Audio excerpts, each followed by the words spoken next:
Hi മക്കളെ, IOQM RMO പോലുള്ള olympiad എക്സാംസിന് prepare ചെയ്യുന്ന ആൾക്കാരാണെങ്കിൽ നിർബന്ധമായിട്ടും ഇന്നത്തെ വീഡിയോ എന്ത് ചെയ്യുക, സ്കിപ്പ് ചെയ്യാതെ കംപ്ലീറ്റ് ആയിട്ട് കാണാം. IOQM റിലേറ്റഡ് ആയിട്ട് MTA പുതിയ നോട്ടിഫിക്കേഷൻ പുറത്തു വിട്ടിട്ടുണ്ട്. അതിൽ ഇമ്പോർട്ടൻ്റ് ആയിട്ട് നമ്മൾ ഡിസ്കസ് ചെയ്യുന്നത് ഈ എക്സാംസിൻ്റെ ഡേറ്റ്, രജിസ്ട്രേഷൻ, ഇങ്ങനെയുള്ള ഇമ്പോർട്ടൻ്റ് ആയിട്ടുള്ള കാര്യങ്ങളാണ്. അപ്പോൾ നമുക്ക് ഡയറക്റ്റ് ആയിട്ട് വീഡിയോയിലേക്ക് നോക്കാം.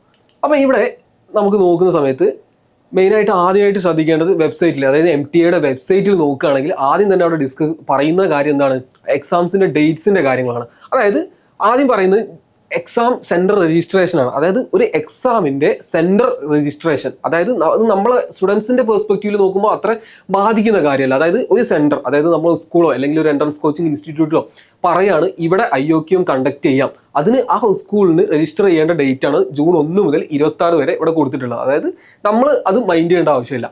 ഇനി അടുത്തതായിട്ട് സെൻട്രൽ എൻറോൾമെൻറ്റ്, അതായത് നിങ്ങൾ പഠിക്കുന്ന ഒരു സ്കൂള്, ഇപ്പം നിങ്ങൾ പഠിക്കുന്ന ഒരു സ്കൂള് ഇവിടെ എക്സാം കണ്ടക്ട് ചെയ്യാം എന്ന് IOQM എക്സാം കണ്ടക്ട് ചെയ്യാം എന്ന് പറഞ്ഞിട്ടുണ്ട് എന്ന് വിചാരിക്കാം. അങ്ങനെയാണെങ്കിൽ അവിടെ ആ സ്കൂളിൽ പഠിക്കുന്ന ആളാണല്ലോ നമ്മൾ, അപ്പോൾ അവിടെ നമുക്ക് പോയിട്ട് IOQM എക്സാംസിന് അപ്ലൈ ചെയ്യാം.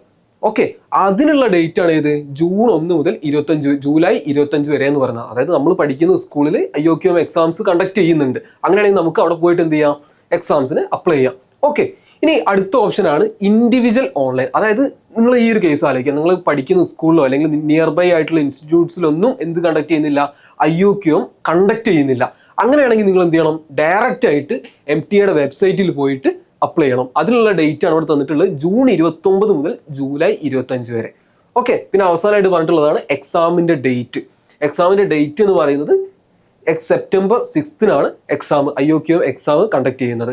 ഓക്കെ, അപ്പം ഇതിൽ ഓവറോൾ ആയിട്ട് നമ്മൾ മനസ്സിലാക്കേണ്ട കാര്യം, നിങ്ങളുടെ സ്കൂളിൽ കണ്ടക്ട് ചെയ്യുന്നുണ്ടെങ്കിലും ഇല്ലെങ്കിലും ജൂലൈ 25 മുൻപായിട്ട് നിങ്ങൾ എന്ത് ചെയ്തിട്ടുണ്ടായിരിക്കണം, എക്സാമിന് രജിസ്റ്റർ ചെയ്തിട്ടുണ്ടായിരിക്കണം. ഓക്കെ, അപ്പോൾ ഫസ്റ്റത്തെ നമ്മൾ മൈൻഡ് ചെയ്യേണ്ട ആവശ്യമില്ല. നിങ്ങൾ സ്കൂളിൽ കണ്ടക്ട് ചെയ്യുന്നുണ്ടെങ്കിൽ ജൂൺ 1 മുതൽ ജൂലൈ 25 വരെ നമ്മൾ എന്ത് ചെയ്യണം, ആ ഡേറ്റിൻ്റെ ഉള്ളിൽ നമ്മളെ സ്കൂളിലാണ് കണ്ടക്ട് ചെയ്യുന്നതെങ്കിൽ ആ സ്കൂളിൽ നിന്ന് നമ്മൾ എന്ത് ചെയ്യണം, അവിടെ പോയിട്ട് അപ്ലൈ ചെയ്യണം. ഇനി സ്കൂളിൽ കണ്ടക്ട് ചെയ്യുന്നില്ലെങ്കിൽ നമ്മൾ ഓൺലൈനായിട്ട് ഇൻഡിവിജ്വലായിട്ട് നമ്മൾ എന്ത് ചെയ്യണം, അപ്ലൈ ചെയ്യണം. അതാണ് ശ്രദ്ധിക്കേണ്ട കാര്യം. പിന്നെ എക്സാമിൻ്റെ ഡേറ്റ് ആണ്, അങ്ങനെയുള്ള കാര്യങ്ങളാണ് വെബ്സൈറ്റിൽ പറയുന്നത്.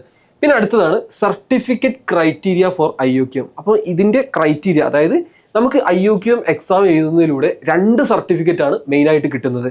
ഓക്കെ, ആ സർട്ടിഫിക്കറ്റിൻ്റെ കാര്യം ഞാൻ കാണിച്ചു തരാം. അതായത് ഒന്നുകിൽ നമുക്ക് എന്ത് കിട്ടും, നാഷണൽ സർട്ടിഫിക്കറ്റ് കിട്ടും, അതല്ലെങ്കിൽ നമുക്ക് റീജിയണൽ സർട്ടിഫിക്കറ്റ് കിട്ടും.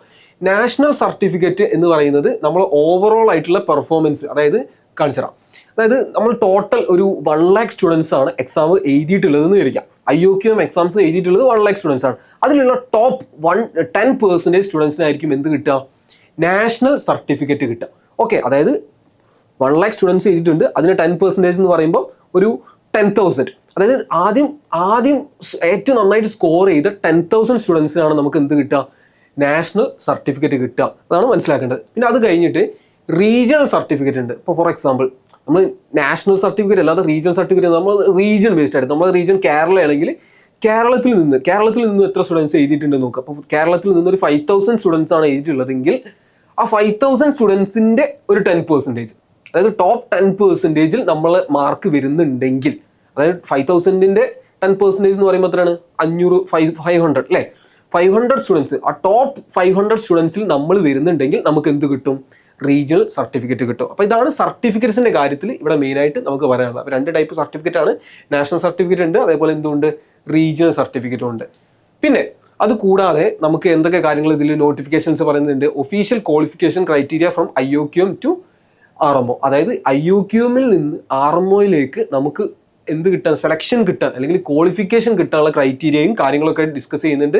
പിന്നെ അതേപോലെ eligibility parameters and syllabus guide lines ഒക്കെ വെബ്സൈറ്റിൽ പോയാൽ, MTA വെബ്സൈറ്റിൽ പോയാൽ നമുക്ക് കാണാൻ പറ്റും. അതായത് സിലബസും കാര്യങ്ങളൊക്കെ. പിന്നെ അതേപോലെ പ്രീവിയസ് എക്സാം, അതായത് മുൻ വർഷങ്ങളിൽ നടന്ന എക്സാംസിൻ്റെ ക്വസ്റ്റ്യൻ പേപ്പറും കാര്യങ്ങളൊക്കെ നമുക്ക് എന്തായിട്ടുണ്ട്, ഹിന്ദിയിലോ ഇംഗ്ലീഷിലോ ഏത് ലാംഗ്വേജിൽ വേണമെങ്കിലും നമുക്ക് എന്ത് കിട്ടും, അവൈലബിൾ ആയിട്ട് കിട്ടും. അപ്പം നമ്മൾ എന്താണ് ചെയ്യേണ്ടത്, MTA വെബ്സൈറ്റിൽ പോയിട്ട് ജസ്റ്റ് ഒന്ന് നോക്കിയാൽ മതി. ഓക്കെ, പിന്നെ ഇതിൻ്റെ വെബ്സൈറ്റും കാര്യങ്ങളൊക്കെയാണ് നമുക്കിവിടെ പറഞ്ഞിട്ടുള്ളത്. നിങ്ങളൊന്നുമില്ല, ജസ്റ്റ് ഗൂഗിളിൽ പോയിട്ട് MTA അല്ലെങ്കിൽ IOQM സെർച്ച് ചെയ്താൽ ഫസ്റ്റ് വരുന്ന വെബ്സൈറ്റ് അതാണ് ഈ വെബ്സൈറ്റ്. ഓക്കെ, അപ്പോൾ അതാണ് ഇവിടെ പറയാനുള്ളത്. പിന്നെ അത് കൂടാതെ ഇതിൻ്റെ സപ്പോർട്ടും ഹെൽപ്പ് ഡെസ്ക്കുമാണ്. നമുക്കിപ്പോൾ സെൻറ്റർ റിലേറ്റഡ് ആയിട്ടുള്ള എന്തെങ്കിലും സപ്പോർട്ട് വേണമെങ്കിലോ സ്റ്റുഡൻറ്റ് സപ്പോർട്ട് വേണമെങ്കിലോ പബ്ലിസിറ്റി റിസോഴ്സസോ അതിനൊക്കെ മെയിലും കാര്യങ്ങളൊക്കെ നമുക്കിവിടെ തന്നിട്ടുണ്ട്. നമ്മളതൊന്ന് ചെക്ക് ചെയ്താൽ നമുക്ക് എന്തെങ്കിലും ആവശ്യമുണ്ടെങ്കിൽ ചെക്ക് ചെയ്യാവുന്നതാണ്. ഇത് നമ്മൾ ഡിസ്കസ് ചെയ്തു. പിന്നെ അത് കൂടാതെ ആർ എം ഒയിലേക്ക് നമുക്ക് RMO എന്ന് പറയുന്ന എക്സാമിലേക്ക് എൻട്രി കിട്ടാനുള്ള ക്രൈറ്റീരിയയാണ് ഇവിടെ പറയുന്നത്. IOQM എഴുതി ക്വാളിഫൈ ആയി RMOയിലേക്ക് കിട്ടാനുള്ള ക്രൈറ്റീരിയയാണ് ഇവിടെ പറയുന്നത്. അതായത് കാറ്റഗറി A ഉണ്ട്, കാറ്റഗറി B ഉണ്ട്. കാറ്റഗറി A എന്ന് പറയുമ്പോൾ 8th 9th 10th 11th ക്ലാസ്സിൽ പഠിക്കുന്ന കുട്ടികളാണ് ഇത് കാറ്റഗറി Aയിൽ വരുന്നത്. അപ്പോൾ അതിൽ സ്റ്റുഡൻസ് എന്തായിരിക്കണം? Must score at least 10% of total marks of the paper. അത് ടോട്ടൽ മാർക്കിൻ്റെ 10% എന്ത് കിട്ടിയിട്ടുണ്ടായിരിക്കണം നമുക്ക്. അങ്ങനെയാണെങ്കിലാണ് നമുക്ക് എന്താവുന്നത് RMOയിലേക്ക് ഇതാവുന്നത്, എലിജിബിൾ ആവുന്നത്. ഓക്കെ. പിന്നെ കാറ്റഗറി B ആണെങ്കിൽ മസ്റ്റ് സ്കോർ, അതേപോലെ തന്നെ must score at least 10% of the total mark. ഇതിൻ്റെ ക്രൈറ്റീരിയ കൂടുതലായിട്ട് ഞാൻ കാണിച്ചു തരാം. അപ്പോൾ സെലക്ഷൻ ക്രൈറ്റീരിയ കാറ്റഗറി A ആണെങ്കിൽ സ്റ്റാൻഡേർഡ് കോട്ട പെർ റീജിയൻ, അതായത് ടോപ്പ് 200 എക്സാം എഴുതിയിട്ടുള്ള ഒരു റീജിയനിൽ നിന്ന്, ഒരു റീജിയൻ ഇപ്പോൾ കേരള ആണെങ്കിൽ കേരള, അതിൽ നിന്നുള്ള ടോട്ടൽ സ്റ്റുഡൻസിൽ നിന്ന് ടോപ്പ് 200 സ്റ്റുഡൻസിനാണ് ഏത് കിട്ടുക? കാറ്റഗറി Aയിൽ നിന്ന് സെലക്ഷൻ കിട്ടുക, അല്ലെങ്കിൽ ക്വാളിഫൈഡ് ആവുക. ഓക്കെ. അതേപോലെ കാറ്റഗറി B നോക്കുകയാണെങ്കിൽ, കാറ്റഗറി B എന്ന് പറയുമ്പോൾ ക്ലാസ് 12th ആണല്ലോ. അപ്പോൾ അവിടെ ടോട്ടൽ സ്റ്റുഡൻസിൽ നിന്ന്, ഇതൊരു റീജിയൻ വൈസ് ആയിട്ടുള്ള കാര്യമാണ്. അതായത് കേരള ആണെങ്കിൽ കേരള, അപ്പോൾ കേരളത്തിൽ നിന്ന് ഒരു 500 സ്റ്റുഡൻസ് ആണ് എഴുതിയിട്ടുള്ളതെങ്കിൽ അതിലുള്ള ടോപ്പ് 40 സ്റ്റുഡൻസ്, ഏറ്റവും നന്നായിട്ട് സ്കോർ ചെയ്തിട്ടുള്ള 40 സ്റ്റുഡൻസ് ആണ് ഇതിൽ സെലക്ട് ആവുന്നത് RMOയിലേക്ക്. ഓക്കെ. പിന്നെ അതിൽ കാറ്റഗറി Aയിലാണെങ്കിൽ 5 ഗേൾസിന് അവിടെ റിസർവേഷൻ ഉണ്ടായിരിക്കും. കാറ്റഗറി B ആണെങ്കിൽ അങ്ങനെ ഗേൾസിനായിട്ടുള്ള സെപ്പറേറ്റ് ആയിട്ടുള്ള റിസർവേഷനും കാര്യങ്ങളൊന്നും ഉണ്ടായിരിക്കുന്നതല്ല. അപ്പോൾ അതാണ് ഇവിടെ മെയിനായിട്ട് മനസ്സിലാക്കേണ്ട കാര്യങ്ങൾ. ഓക്കെ.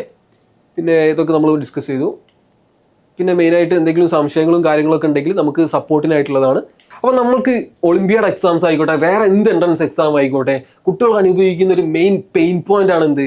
നല്ല ബേസിക്സ് ഇല്ലാതിരിക്കുക, അല്ലെങ്കിൽ നല്ല ഫൗണ്ടേഷൻ ഇല്ലാതിരിക്കുക എന്നുള്ളത്.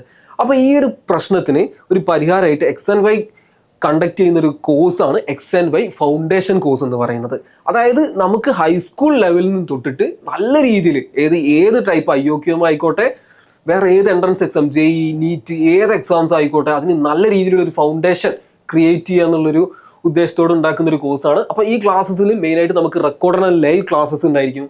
പിന്നെ അതേപോലെ 1-to-1 മെന്റർഷിപ്പ് പ്രോഗ്രാം ഉണ്ടായിരിക്കും. ചാപ്റ്റർ വൈസ് അസൈൻമെന്റ് ഓരോ, ഇപ്പോൾ നിങ്ങൾ ഏത് 8th 9th 10th 11th ഏത് ക്ലാസ്സിലായിക്കോട്ടെ, നിങ്ങൾക്ക് ഓരോ ചാപ്റ്റർ വൈസ് ആയിട്ടുള്ള അസസ്മെന്റും കാര്യങ്ങളും ഉണ്ടായിരിക്കും. 12,000+ പ്രാക്ടീസ് ക്വസ്റ്റ്യൻസ് ആണ് നിങ്ങൾക്ക് കിട്ടുന്നത്.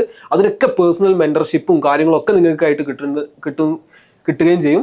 പിന്നെ അതേപോലെ ഇപ്പം ജോയിൻ ചെയ്യുകയാണെങ്കിൽ കംപ്ലീറ്റ് ആയിട്ട് മാത്സിന് കംപ്ലീറ്റ് ആയിട്ട് ഫ്രീ ആയിട്ട് നമ്മൾ 3,000 rupees വേർത്ത് ആയിട്ടുള്ള ഒരു കോഴ്സ്, അതായത് ബേസിക്സ്, മാത്സിലെ ബേസിക്സ് സെറ്റ് ആക്കുന്ന ഒരു കോഴ്സ് കംപ്ലീറ്റ് ആയിട്ട് ഫ്രീ ആയിട്ട് നമ്മൾ തരുന്നതായിരിക്കും.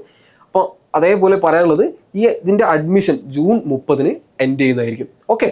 അപ്പോൾ ഇത്രയും കാര്യങ്ങളാണ് നമ്മൾ ശ്രദ്ധിക്കാനുള്ളത്. അപ്പോൾ എത്രയും പെട്ടെന്ന് എന്ത് ചെയ്യുക? അഡ്മിഷൻ എടുക്കുക, ഫൗണ്ടേഷൻ കോഴ്സിലേക്ക് അഡ്മിഷൻ എടുക്കുക, നന്നായിട്ട് പഠിക്കാം. All the best.